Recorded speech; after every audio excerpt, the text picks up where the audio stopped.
I would love to start by introducing myself. I'm Angie Hyduk. I'm the CEO of Interurban Art House.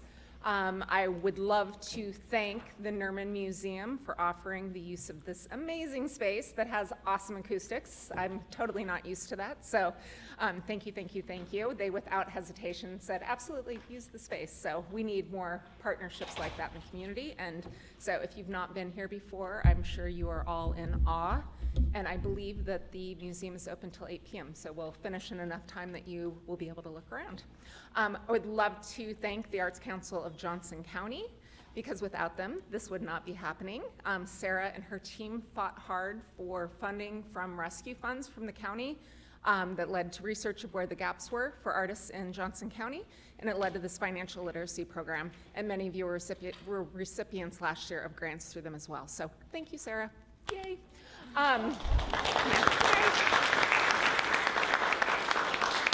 This is 1 hour. We know that's not enough time for this subject. We know it's not enough time for a lot of the subjects that we're covering in financial literacy, but we're going to do a dive, and we hope, like all of them we've had so far, is that it creates a great space for continued conversation, and that you guys are meeting new people, and that you feel comfortable bridging these gaps between spaces that we need to learn and grow as creatives in our community. So our format for this is going to be that each of the artists will have 5 minutes to talk about their creative practice, who they are, their mediums, if they wish to disclose how long they've been doing it, and a general philosophy behind their pricing structure. That should take us about 35 minutes into the session, and then we're going to open it up for questions, which I'm sure you will all have, because this seems to be the thing at the Art House that we get the most questions about, of how do I price my work. So I imagine that your work or your talent or whatever it is that you're doing in your creative practice.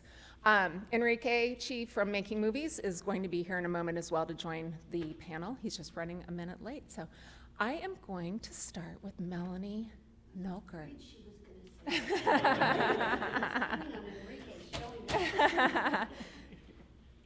Yeah, I'm just going to scroll through everybody's website so you get an idea of the work that they do. And yeah, take it away, Melanie. My name is Melanie Nolker, and I currently am a palette knife painter, and I work with oils, and that's what people mostly know my work as, but I also am working a little bit more abstract ever since COVID, and working in collage. I started my art practice very late in life. I had a career in early childhood special ed. I see one of my parents out there, actually, early childhood special ed and in early childhood. And I did that for a whole career, and then I started this when I was in my late 40s, early 50s. Because of that, I came to art thinking that I was an art hobbyist, and that was what I was going to do. And until I did that for about the first 10 years, until I found palette knife painting, and I loved it so much, and I devoted my entire day and week and month and years to it. And I got pretty proficient at it. And then I got to the point where I really did have to start thinking about what is my worth, and how do I price my work. And I read a lot about it, and I talked to a lot of artists, and what worked best for me was to kind of take myself out of it a little bit by pricing by the square inch. I think it was that I didn't feel a lot of confidence, and once I saw a price list for my work by the square inch, that looked like, okay, well, it is worth something. It gave me worth just by seeing it written down. I kind of incrementally increased that as I started selling. I increased that square inch, or, I would go up just a little bit, and then a little bit more, and a little bit more.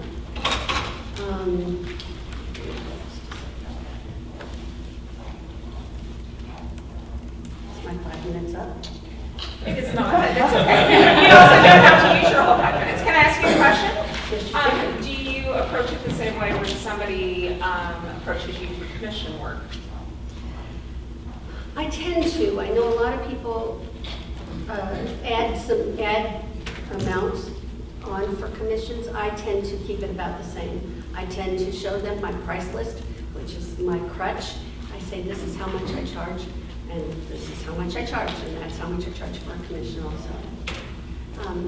One of the things as far as pricing goes, and this might come out later, that I ran into some kind of hiccups with, the biggest hiccups with as far as pricing though, was when I started becoming represented by a gallery. That was my biggest hang-up as far as pricing, because when I went to the gallery, I was confident with my pricing. Then I went to a gallery and they were going to take 50%. And then I didn't know what to do about my pricing anymore. So I kind of had to figure that whole thing out. And that's a whole nother, that's a big topic.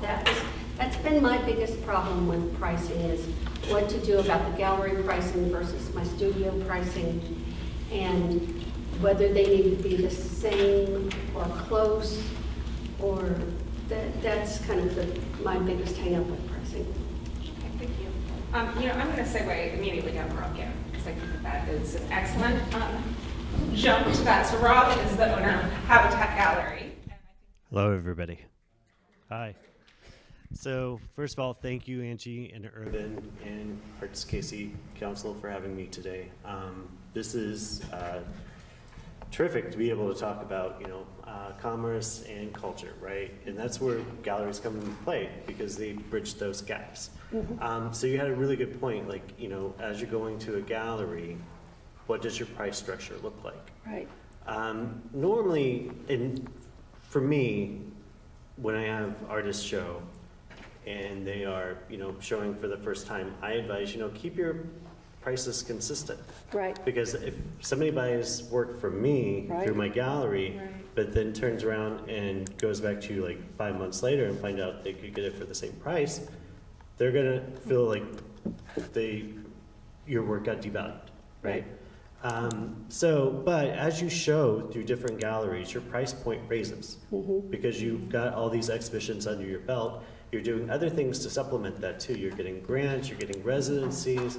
You go up through the career ladder as an artist from, the new voice in the arts to mid-career to established and to the coveted blue chip artist, right?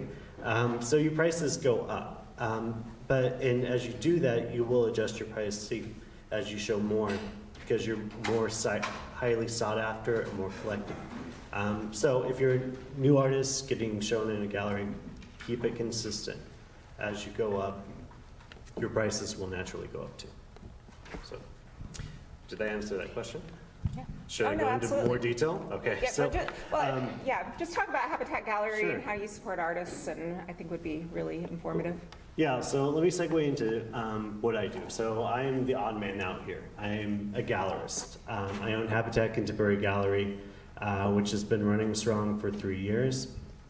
I started off my arts career actually through KCAC, which I also work there now too. I did a lot of volunteer work. I wanted to know all the behind the scenes of the art world in my community in Kansas City. So KCAC was a good area for me to start that, because I would volunteer and I'd run the art auction or help with the art auction every year.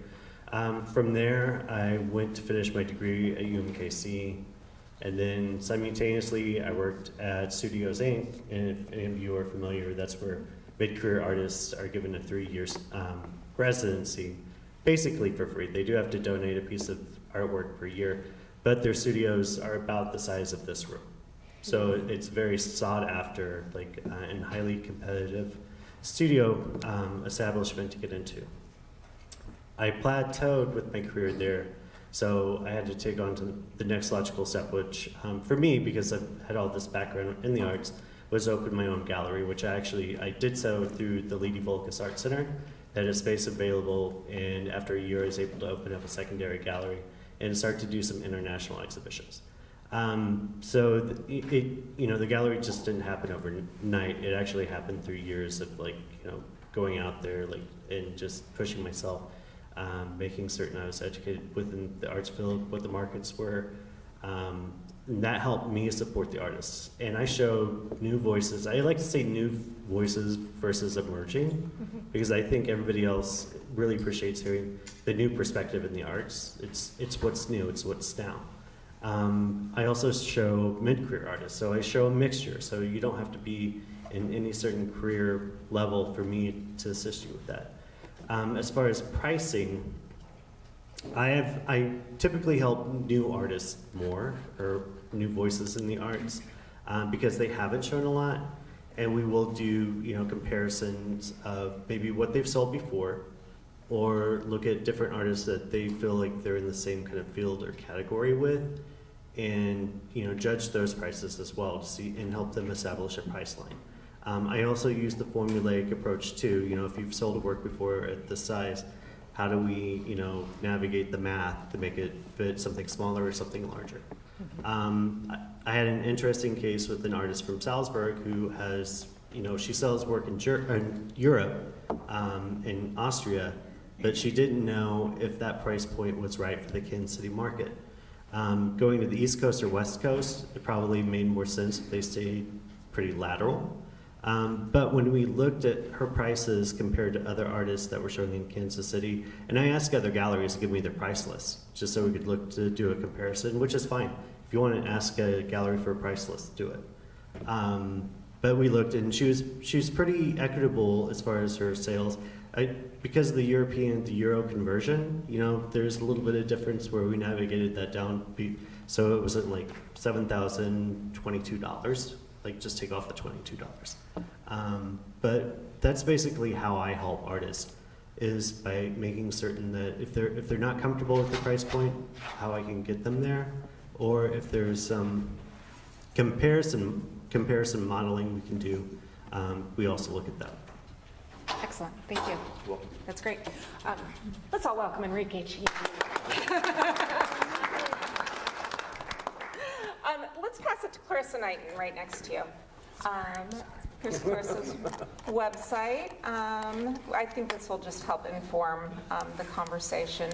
Tell us about yourself, Clarissa. Sure, I'm Clarissa Knighton, and I own Rissa's Artistic Design. I create jewelry, but I've transitioned to a lot of wall art as well.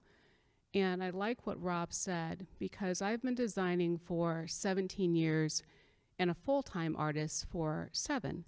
So when I started off creating jewelry, I was creating because I battled with depression and an eating disorder. So that was the pricing was different because it was just for me, and so it was a lot lower. And it started inching up as I got more involved in it. But I like to try to keep a variety of prices for me, because my philosophy is everyone should be able to afford a piece of my work. So I will have things that are $75, and I will have things that are $2,000. So it varies. And I love what Rob said as well, because when you start, I've done a lot of runway shows and gallery exhibitions, and my prices have increased, and they've slowly increased.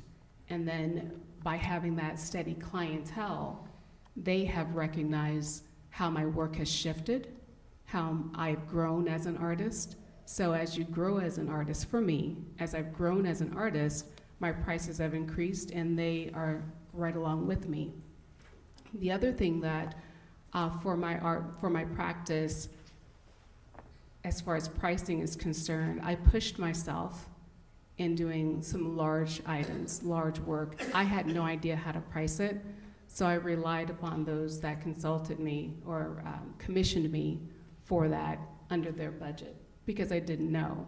And now I have a baseline when I do large projects of where to start, how to price, and recognizing that not every large job is for me if I don't know how to do it, or if I'm gonna have to farm some of it out, if I'm gonna have to consult someone else, that means there's gonna be an additional cost, because that's coming out of my pocket too.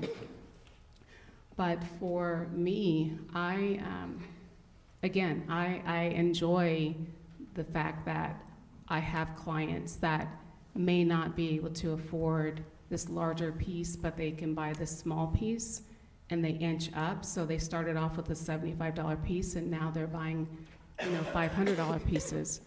And I also do something a little bit different when it comes to pricing. Because I'm jewelry primarily, I try to show people how you can purchase my work and use it as wall art. You really like this piece, but you're never gonna wear it, or you're gonna wear it once. So I try to let them see that you can put this in your home as a different form of art, and that has helped me. And I also do a payment plan too. I give them those options, so I try to take that out from them, the saying no. Here's how we can do this, so you're able to make this purchase. That's great, thank you. Let's go to Nettie. Let's just go down the line. Nettie Zan. Hi, I'm Nettie Zan. I am a painter, performer, and writer primarily, although I always believe that the emotion I'm trying to express may require its own medium. So I like to stay open, and I like to work in intersections of those things. When it comes to the question of what is my worth as an artist, my immediate answer is not one of finances or monetization, but rather of connection, community, and service. And I also had to ask myself a very important question at some point in my lifelong, nonstop creative practice. How many of these paintings am I gonna have sitting around? And so I answered that by making more and more complicated things, but then I don't always feel complicated. So right now I feel very simple, minimal, even primitive. And so that reflects in the art. And what I found is that as I connected more in those ways, the pricing became a completely different thing. My prices are, if it's a little guy, it's $50. Well, if it's on paper, it's $25. If it's a little guy, it's $50. A little bigger, $75, $100, and $200 is my maximum price. And you have to understand, though, that to have a philosophy like that, you have to change your lifestyle. You have to change your expectations. You have to change the way that you engage with your art. Almost all of my materials are donated and upcycled materials. People know I do this and they give me stuff they don't use. It's awesome. That also means that I'm creating with what I have, not with what I can afford or what I consume. And so that means a lot to me, and it presents this additional challenge. I always find that chaos, randomness, surprises informs my art in this incredibly exciting way and keeps it alive and keeps it in the world. And so I did not pursue a gallery career. I have shown at galleries in the past, and I have used many different models in the past. But currently I don't feel that's actually the right space for the kind of art that I want to do, which is largely not meant to last forever. And most of what I've migrated to is actually experiential art, which is like a cross between performance art and audience engagement. I don't really know how to talk about it well. It's not like improv. Nobody's on the spot. It's more like really challenging our inner selves to create intimacy and challenge together in hopefully a very laughing, joyful way, because I'm a laughing, joyful person. And so when I'm moving in those ways, I have to make money with a regular job. And I choose work that is of service to the community and fulfilling for me in that way. That also informs then what I'm creating and how I connect to the people that I am in direct relationship with, which means a lot to me. And there is my worth, the level of relationship and connection that I can make with the people that I have around me. So thank you for having us. Yeah, that's great. Since we've been so heavily on visual arts, let's bring it down to Enrique for the performers who are in the audience. Enrique, I also have your information up for artist mentorship as well, if you wanted to go there, and certainly promote tonight if you like. Okay? Yeah, absolutely. So I think that it's a journey to figure out how you value your art. Like, you have to accept where you are and interface with the world based on that, and then know that it's going to grow and evolve. And so I think that, like, there's a little bit of a freemium thing that can work for artists, where maybe you price things really affordably at the beginning, like your show or things like that.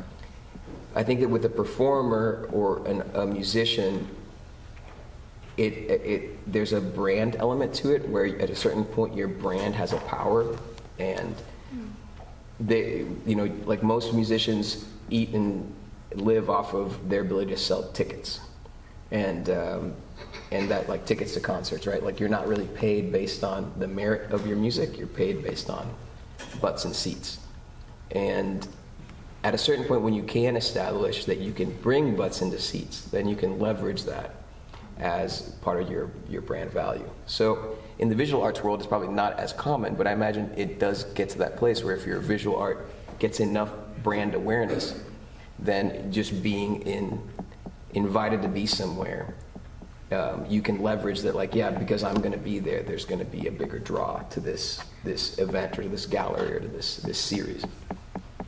And so there's like that balance, but I think that one of the most important things, at least when I think about a performer career, is it's relationship based, right? You may need to accept a reduction on a day where maybe the guarantee that you were paid to perform and the actual turnout of the event didn't go as planned.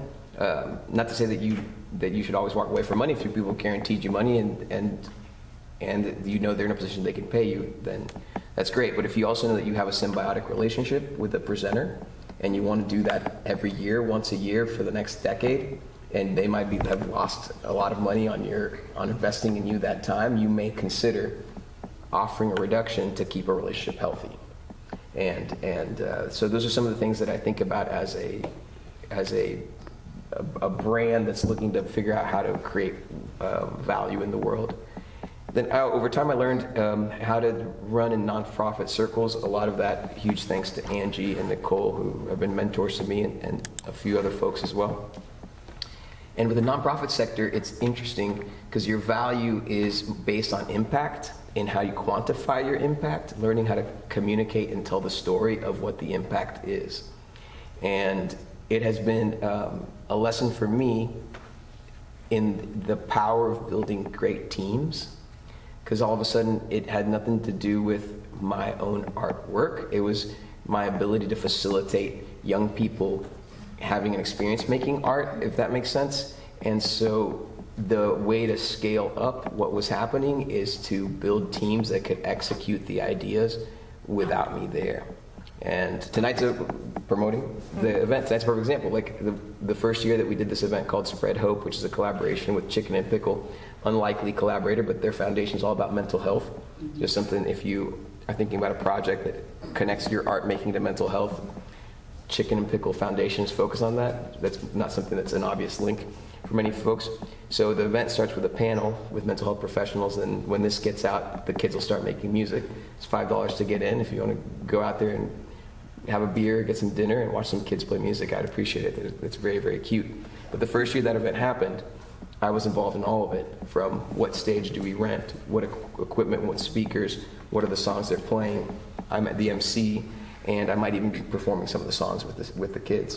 And today, I was in a rehearsal preparing for a tour, because the band goes on the road tomorrow, and I'm here. The event's already happening, and the event's happening. So part of creating value is how strong is your team, or your ability to scale up what you're doing.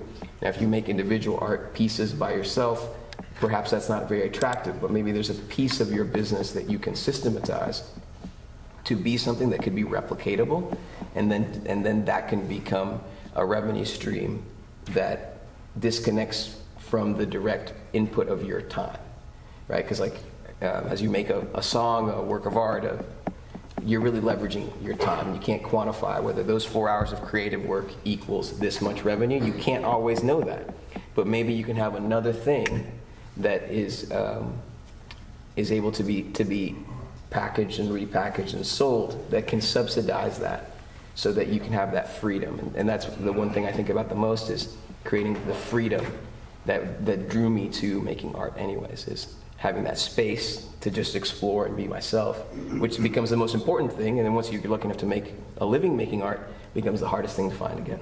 But yet still is the most important thing. Thanks. Thanks, Enrique. Let's go to Taylor.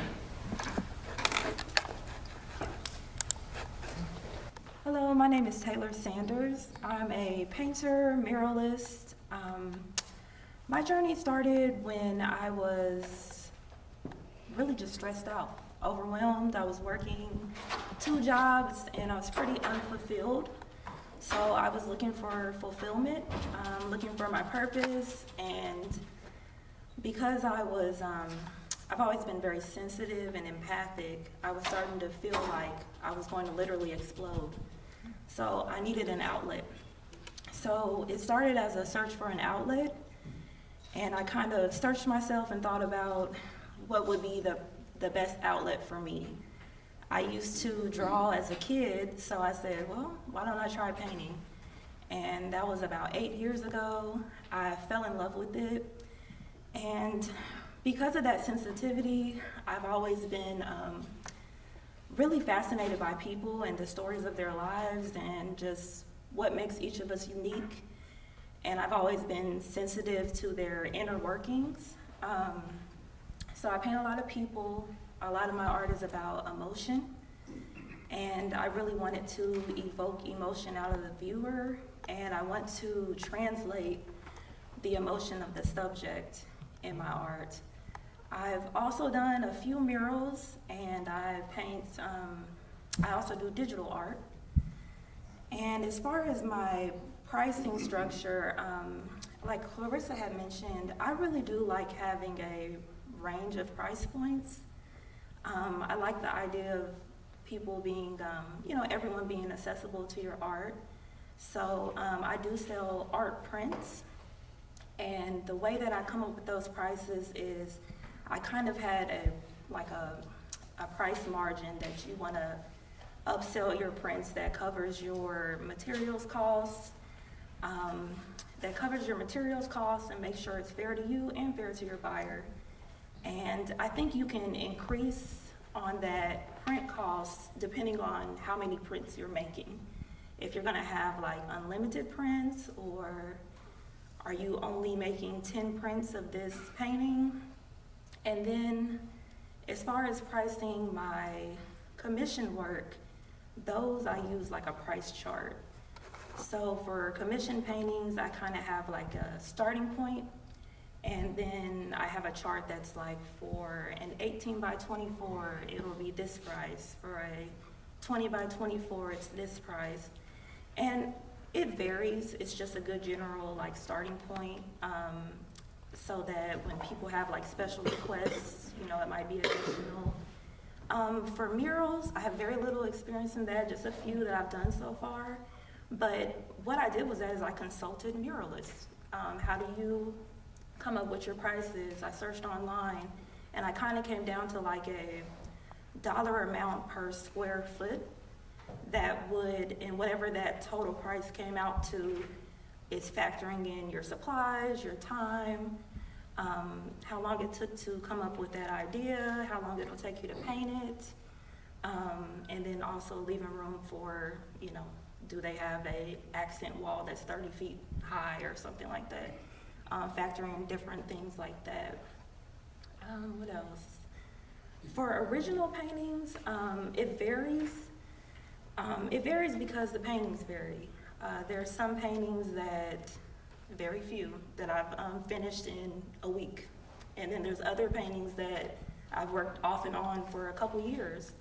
So, and there's paintings that are like the culmination of a life lesson, so it's not something you can give away easily. So those just kind of vary on those. So that's kind of how I base my prices. I'm trying to think what else. I think I covered everything. Yeah, that's great. Thanks, Taylor. And last but not least, Kwanzaa Humphrey. Hi, my name is Kwanzaa, and I am a designer and painter. And I started doing art probably when I was 5, so a long time.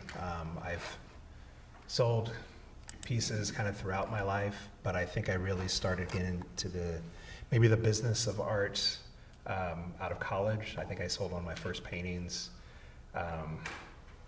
like right as I graduated, like my favorite painting, and sold that.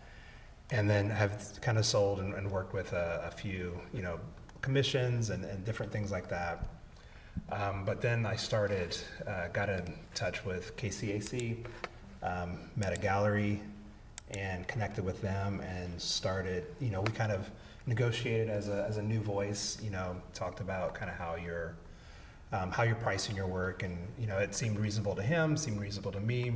And so that kind of started my baseline as far as pricing goes. And now I've been doing this for a while. I typically try to have, a solo show every, 18 months or so.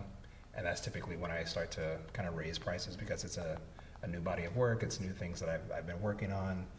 And so that's, kind of how my pricing structure goes. And for me, and I said earlier that I was a designer too, is when I was going through kind of my start of, this is what I want to do for a living, my parents always, how are you going to make money?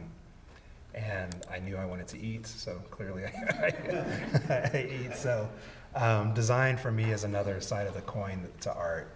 And that's really afforded me to have a lot more freedom, I think, in the art that I make.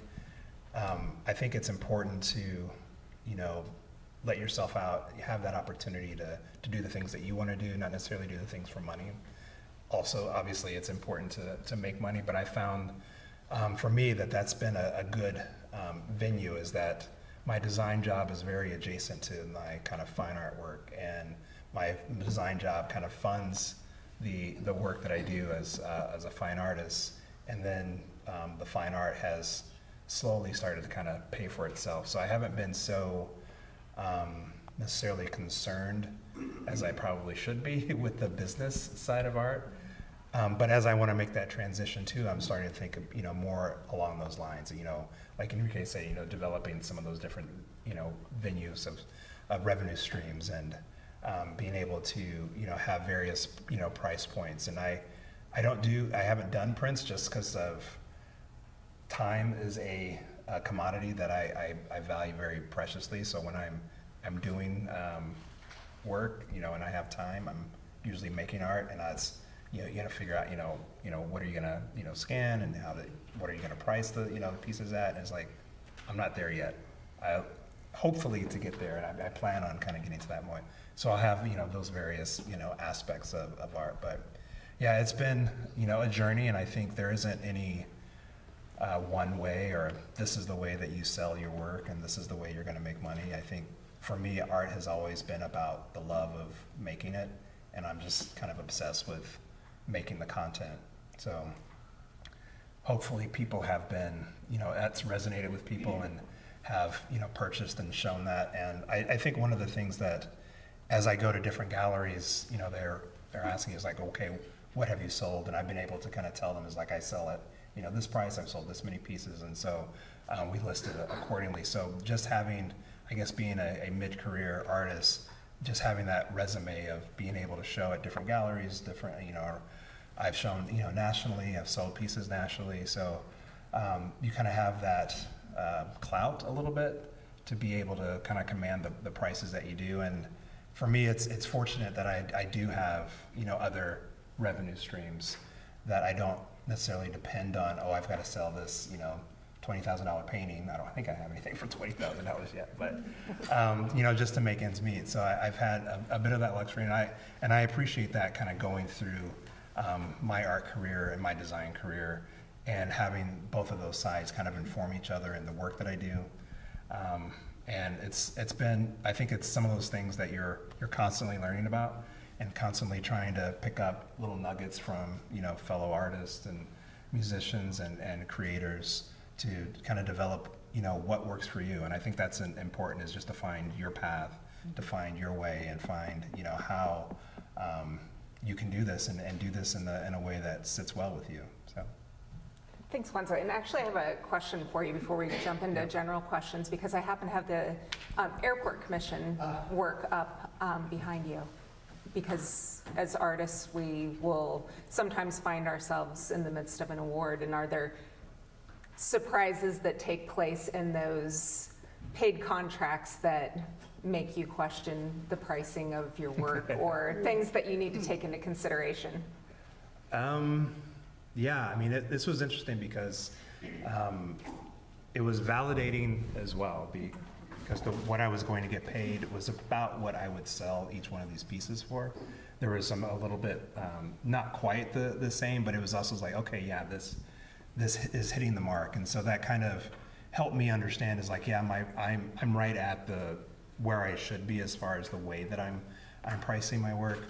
I'm definitely working in a kind of the public art space. There's a lot of different paperwork and hoops and different things that you kind of go through. But one of the things that I've developed, and especially after being at the Inner Urban Art House and having a studio, a dedicated studio that I'm in on a regular basis, rather than just kind of painting on the side, is developing a practice of working. It's not early in my career is like, well, what do I want to paint now, or waiting for inspiration, or waiting for the next thing. For me, I work on several different things at a time, and I'm always have something to work on. So I make sure that I have kind of a diligent practice of being in the studio and putting things together and working on. And so whether it's researching, whether it's finding materials, whether it's having models come in and then photograph or anything, number of those things, going through old drawings, finding out, there's always something to do. And I think as this project was going through, it was like there were several different stages. Probably the biggest stage was just finding the materials. This was right during COVID, and I tried to figure out, okay, how long is it going to take me to paint a single piece?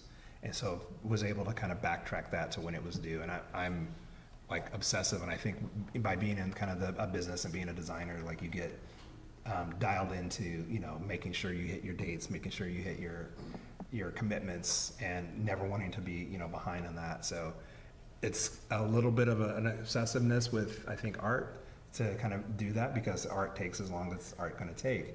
But I was able to figure out for each piece about how long I could kind of get things done. So I wanted to make sure I got one to the framer. That was probably the biggest thing, in finding frames, because I was bringing shipments over from China to actually have the thick enough frames, and I was able to get it there early enough that the ones that I wanted were still not coming by the time, but we were able to kind of, I got there early, so they were able to price up a different one. So it's being able to have kind of that practice and know, when things throw you a curveball, how do you adjust, and how do you kind of make those different steps to find a different way. So those are a lot of the things I learned, working on this project. But. Great, thank you. It's time to open it up for questions. So as well, I hope that if any of the panelists have questions for one another, to feel free to ask one another as well. And does anybody have a question? Jason, are the acoustics going to be okay, or do you want mics? I can talk about it. All right, so, and with respect to everybody else's time, I want to try and condense this. Started painting in 2017, sold my first painting in 2018. I was hooked. Did pretty well, I mean, right out of the box, and I think it kind of gave me a false ceiling maybe, or whatever the term is. So COVID hit. I didn't really care because I had a full-time job, and I thought I'm going to focus on building a body of work. I did that. I have over 150 paintings now. So now I'm still selling consistently, but I'm still got a job, because I have two full-time jobs. I'm a full-time artist and I have a full-time job, so I sleep basically 4 hours a day. I guess my bottom line question is, I, like you, Melanie, priced by the inch, and I had no methodology other than an artist I looked at in Vermont that priced it at $3 an inch. I said, I'll do half of that. And I've been able to sell paintings. Now that I have more paintings than I want, I've been thinking about offering earlier paintings at $1, like whatever, 40 off or 30% off. And I'm struggling in my mind with discounting art. Like, I feel like that's not a good idea. Does anybody have any perspective on, and yet I have a storage unit. So like I'm selling art, but I need to sell more art faster, if that makes sense. The only thing I would say about that is that everybody in this room knows exactly what you're talking about. And we all have things backing up. And everybody asks the same question, and I don't know the answer, quite honestly. Yeah, I think it's one of those things where I wouldn't do it consistently, Right. but I mean, potentially have a time period that is like, hey, I have all this amount of work, I'm going to sell at this particular price point, new, discount. But one of the things I was taught early on is like, once your prices go up, it's hard to go down, because then you've got somebody that purchased at one price point, Right. they come back and see, right? But I think doing kind of some of that, maybe that limited time, it's like, hey, early work, now, fire or whatever, but don't be consistent with that, because that does tend, I think, to devalue your work, so. Anyone else have a comment? I have had way too much art on my hands more than once. And the way that I managed that was that there were 2 times in my 25 years that I threw an immense event. And one of those was at a big abandoned warehouse, and that was when I really had a lot of really big work and a pretty decent clientele. And so I just put the word out that everything must go. And I literally put everything in there. I moved into my truck. I've done that twice. It happens. And so that's like, everyone knew this is for a cause, this is for a purpose, this is for this next phase of my development as a human being and artist. And I kind of did a pay what you will kind of thing, but also was sensitive about value. And I made a fortune both times. People just ate it up. They loved it. So you turn it into an extravaganza. You turn it into a story. And I find that when you're trying to sell art, that's actually the best thing you can do for yourself, because people want something that when they sit down at the dinner table, they have this engaging moment. They have this strong memory. And so that's how I navigated the value of it, so that it wasn't discounted, but rather it was more accessible for a specific cause. And to tag on to that, I've seen artists raffle their work, right? Chico Sierra, which I love his work, he will occasionally put work through social media saying, hey, I'm having this raffle every, $5 per entry. And I'm always keen to put $5 or $10 in just on the hopes. But that's another way of if you have an older work, consider, just exactly what you said. There are different ways to approach it. You also, if you're sitting on a large body of work, I know through Kansas City Artists Coalition, we ask for art donations per year. Consider donating one to a nonprofit, because that helps uplift that organization too. And I think Interurban also has similar processes to that. Just one quick jump off, definitely make it a story. As stuff that's I think doesn't work and would be cheesy, like Christmas fire sale of old merch or something like that, like works. So if you have springtime, these 5 spring paintings, or you know what I mean, like just making it connect. People do get into that and seem to enjoy it. Making room for new work. or something like that. For a new studio, so it's moving sales high. Yeah, there you go. That's great, thank you. Justin, Hi. I've been, like all of you, I've created for majority of my life, and I tend to get my hands in everything, like everything. When I was going to college, I was doing things like getting upcycled clothes and refashioning them together and selling them. I've danced traditional Filipino dance. I've done breakdancing. I've done all sorts of different contemporary works, written poetry. And now that I've been focusing more on my visual work, I know that I'm so excited to be doing it that I'm literally creating everything. Like right now I'm working on a pretty big installation that has paper mache. I think when I look at the body of work that I have now, and it varies from thing to thing, medium to medium, and definitely size, I struggle with keeping that consistent. I mean, how can you do per square inch for something that's like a 3-foot paper mache piece versus something made out of marble that's 6 inches high, you know what I mean? So just if there's any words of advice for a change in medium. Well, I think that's because we need to fuel ourselves, and I think that's part of it. I think you maybe have maybe your bread and butter things that you do that you've got more experience doing. So maybe those have maybe a tighter kind of price point. But some of these new, maybe more experimental things that are gonna take you away from maybe the brand that you've established, then it's like you've got another avenue of opening up a way of pricing it, because this is something that you're still learning. It becomes, you're almost like a new voice again. So Right. can you do it in that way? So that might be an avenue to kind of take, and then it's, and just kind of see, how that kind of plays out. One thought that I have too is like think of opportunity cost. So like if you have work that you kind of know would sell, so there would be revenue connected to it. And this work takes, I'm gonna use dummy numbers, 10 hours, and I know I have this much revenue, $1,000 connected to that, just to make the numbers easy. Then if you're like this new body of work, I don't know, it's speculative, but you also might want to measure like at what opportunity cost for stuff that you do know has return on revenue. So like you could either think about your time from like an hourly perspective, where you hope to make hourly for the time that you put in, or also like what your time is worth if it was invested in other spaces that are a little more, you already have more experience in. And then you can measure out like, oh yeah, I can afford to risk this much opportunity cost for this new experiment, but I can't afford to risk that much. And then it could kind of tailor the pricing and the time that you invested in. So I'm part of the financial literacy class, and I retired, but I was a successful business person for 33 years. So I'm a little confused. I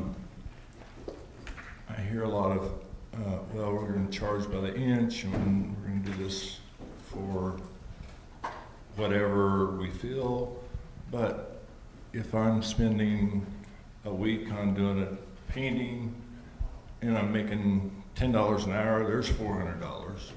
Then I've got framing. Then I've got marketing. And if I'm selling something for $400, when I've got all this, I've got rent, I've got insurance, I've got medical insurance, we're probably losing money. I mean, it was always drummed into me as a business person to know your cost of doing business and break it down per day. How much it costs you a day to do something. And so I feel like the reason there's a lot of starving artists is because we're not really taking it on as a business. So help me understand the difference between the two. I have a thought. If somebody else wants to jump in, yeah. You're not wrong. You're not wrong. That's where you want to get to. This society has a broken model on how to value art. It's just wrong. It's just broken. So but money's not the most important thing to the human experience. So if you are, like, I've given a panel to musicians, and there was like there was a rightful boo-hoo sentiment in the audience of, this is so hard, I'm never gonna make any money out of it. And it's like, and so money's not the most important thing in life. But at a certain point, you have to evolve. You can't live there forever, right? A musician can't sleep on floors and make no money for a certain spell, and then at a certain point you go, okay, look, I'm not gonna even be making great art if I didn't get a good night's rest, so I have to pay for a hotel room and my cost of doing business every day. So I think that is where art, as an artist, you have to get there. You're like, this is the monthly nut, the weekly tour, expense, and if it doesn't add up, we have to say no. But on the journey up, you have to say yes for a long time. Like, the general rule in music is a decade. Like, I remember, like, early on in the band, somebody's like, you're gonna sleep on floors for the next 10 years. Like, what? But I'm really good. More than 10. As in, there's just not enough money for a hotel room, and you're on a sleeping bag on the floor for a third of a year because you're pushing the thing forward. I don't sleep on floors very often anymore. It's mostly by choice now. Anyone else have a comment?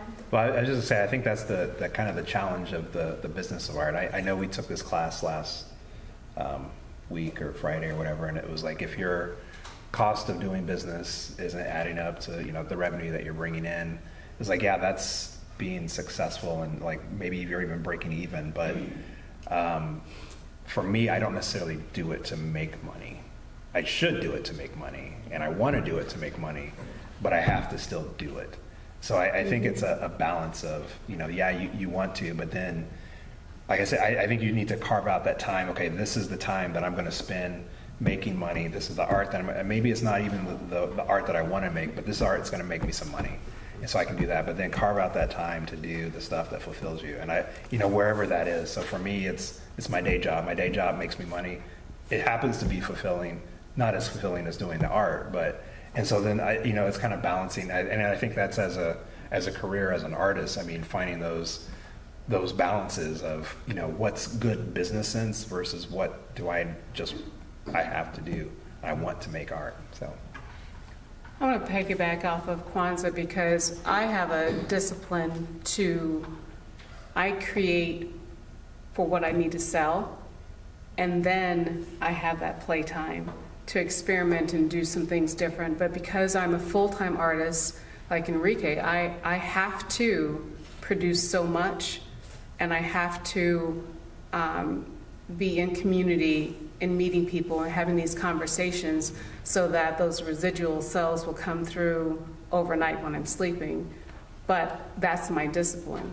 I have to be disciplined to create and then find the space to do the other things that I know, and this goes back to Justin too, that I know right now possibly aren't going to make money for me. Eventually they will, but right now they're not. So that's my practice, is to stay focused in that area. Well, I think it helps justify once you get to that point, like you've played around and you've done these experiments and things that, okay, now it's like, I'm hitting something here, but you've done it enough that you've put in that time that now it's going to potentially make you the money, and you can start asking for those prices because you invested. I mean, it's kind of a weird investment strategy, but I mean, it's still an investment in your practice, so. I think it's really difficult finding that balance. I started out working full-time and then wanting to paint on the side, but what I was finding was I was so exhausted and drained from my day job that by the time I got home, I wasn't even thinking about painting. I was thinking about sleep, food, repeat. But then I said, okay, well, I'll take the leap and I'll do it full-time. And I did it a little before I was ready. The job definitely motivated me to take that leap. But then it came to, I have the time now, but I don't have the means to create art.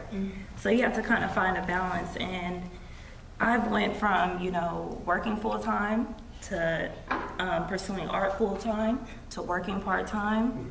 And sometimes it feels like you're failing, but I tell myself that it's not linear, you know, that it's all progress. And in that time from switching back and forth, I went to tons of festivals, art events, art fairs. I made so many connections.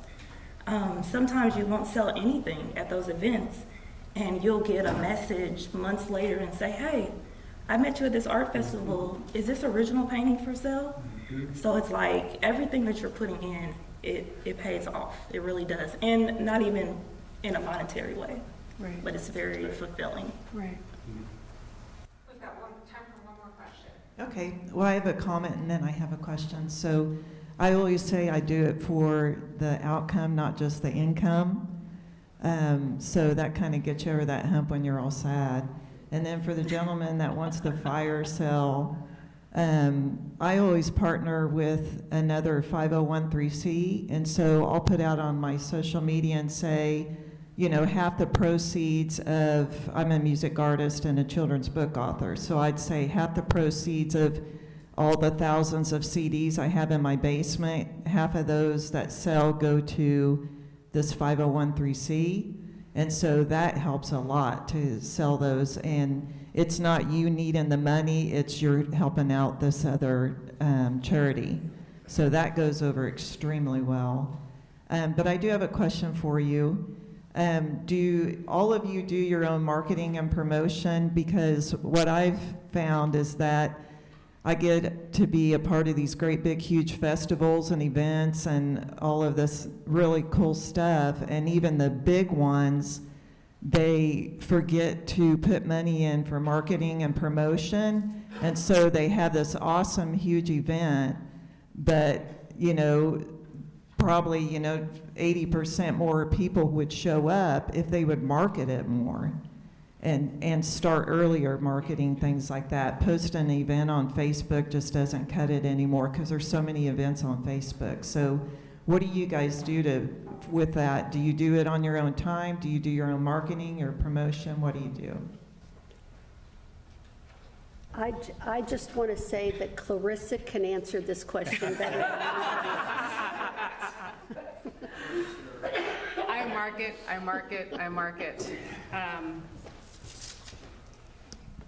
I market constantly. I do it myself. I do have an intern that works for me now that's doing it, but I send out newsletters that says where I'm going to be for the month. I do a reminder newsletter. I can't explain it. I just do it. Can you talk about what you started during the pandemic when she had to bring the audience into her studio and how she maintained sales? Yeah, so during the pandemic, I had home shows. Prior to the pandemic, I had home shows. Anybody could come into my house. I know that was crazy, but I did it. But then they all stopped. And so I asked Angie, asked Art House, could I use their Zoom? And I did a Zoom home show like HSN.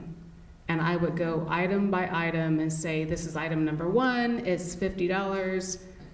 Stop me at any time if you want me to try it on.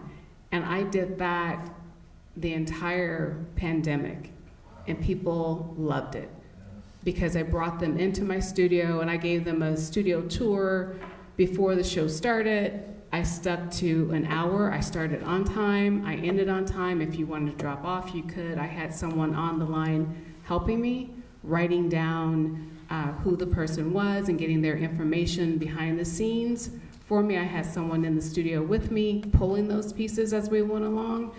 But it really got people excited. And by doing that over Zoom, I grew my website sales, because anybody from anywhere could hop on, and it continues to grow that way.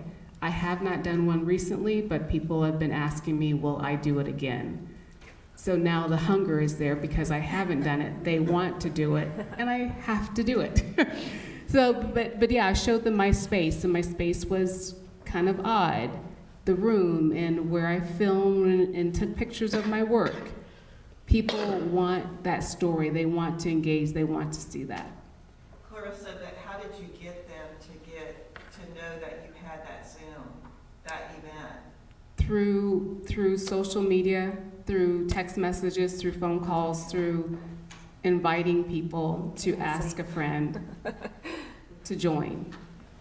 And if I can tag on to that, if you are not using social media, that is a tool you need to hearken to. It is one of the best tools an artist can use to, not just for local attention, but worldwide. And I feel your pain because I've also participated in art fairs where they didn't market. They didn't bring in collectors. I was all the way in Paris expecting some big, over-the-top art fair. And if I hadn't marketed and if I hadn't called collectors before I went, it would have been, for lack of a better word, like a crap show. And I also have to do everything from custodial, curation, marketing. But it's to drive that attention to the artist. And I think everybody here can attest to that. Social media is such a powerful tool that if you aren't using it, you're doing yourself an injustice. We, as my band life, we collaborate with different partners for marketing, but we're pretty aggressive. We could be better. I feel like everybody feels this way, but we're pretty aggressive with collecting data. So at every merch sale, trying to get a phone number and an email address to be able to circle back to the customer, because you never know who might be that high-level patron down the line. And so yeah, marketing's tough. Like one of the things we looked at with our last record, which was a bit of a disappointment. We thought we made the strongest record of our career. We signed to what we felt was the right label, and the label was just really distracted. They, you know, bless his heart, the label owner had a moment where his artist that he'd been building for many years started opening up for Coldplay, and so he was in South America with her and didn't pay attention to our record. But in that moment, we looked at like, man, look at all this money we spent to make this work of art. Look at how little we spent to market it. I mean, it was a disparity of probably 8 to 1 or something like that, like making it versus marketing it. I'm like, well, duh, that's going to be the outcome. And I wanted to circle back on one comment. I think we all, and I feel like this is something that I have felt in Kansas City in the general art scene that I don't like or agree with. And so I want to make sure that my comments are clear in that doing art, the why should be because it fuels you and all this. But being sloppy at business is not a necessity or a thing to strive for or to be afraid of. And so, like Taylor Swift has a quote that's like, the life of an artist is pretending that you don't run a board meeting every day. And so it's like you have to be, what I'm like focused my energy on recently is being so good at business that I can execute high-level business moves in a fraction of my day, to have the space to not worry about monetizing my time. And, you know, in other words, that some pieces make enough revenue to overcome the fact that I want to do this work in spite of the fact that it may never make me any money, just because I have to. But the other pieces are doing so well. And like one other anecdote to that is just to be open-minded. Carlos Santana's monitor mix engineer fell in love with Kansas City when we moved to Kansas City. We met him on tour, and he became kind of a Kansas City neighbor. And he said, "Guess what Santana's biggest revenue stream is?" I know it's not the records, because the streaming has kind of made that very difficult. It's not TV. You don't hear his music on TV that much. The gigs. It has to be the gigs or the merch. It's like wrong. His Macy's women's shoe line. When he looks at the budget for the year, that's the biggest line item, and it allows him the freedom to maybe break even on a tour or make a record and not care about whether it made money or didn't, or, you know, like, so you never know what the thing could be that your art practice affords you to create. It's weird, right? I want to be respectful of everyone's time. You all gave us an hour tonight, and we totally appreciate it. Thank you to the panelists.